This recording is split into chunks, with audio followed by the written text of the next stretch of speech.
વાત હવે અંબાજી પાસે પ્રવાસીઓ માટે ઊભા થઈ રહેલા નવા આકર્ષણની। યાત્રાધામ અંબાજી લાખો માઈ ભક્તોની આસ્થાનું કેન્દ્ર છે। જ્યારે રોજબરોજ હજારો યાત્રાળુઓ દર્શનાર્થે ઉમટે છે, ત્યારે તેમના માટે હવે અંબાજીથી 3 કિલોમીટરના અંતરે રીંછડી ગામે નવું આકર્ષણ ઊભું થઈ રહ્યું છે।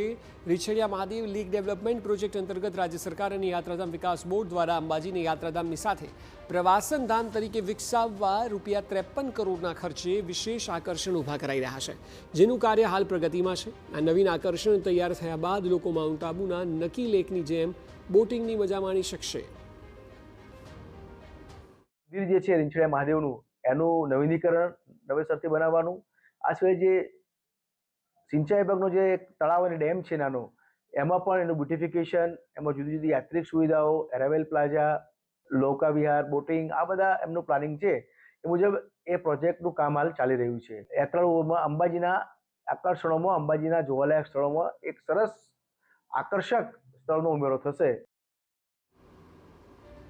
રીંછડિયા મહાદેવ મંદિરમાં જીર્ણોદ્ધારનું કાર્ય પૂરજોશમાં ચાલી રહ્યું છે। તેની નજીકમાં આવેલા સિંચાઈના ડેમમાં લેક બ્યુટિફિકેશન, લેન્ડસ્કેપિંગ સાથે વોકિંગ ટ્રેક અને બેઠક વ્યવસ્થા સાથે લાઇટ અને ફુવારા જેવી સુવિધાઓ બનાવાશે। Food zone, parking, information plaza, MP theatre, digital centre જેવી સુવિધાઓ પણ તૈયાર કરાઈ રહી છે।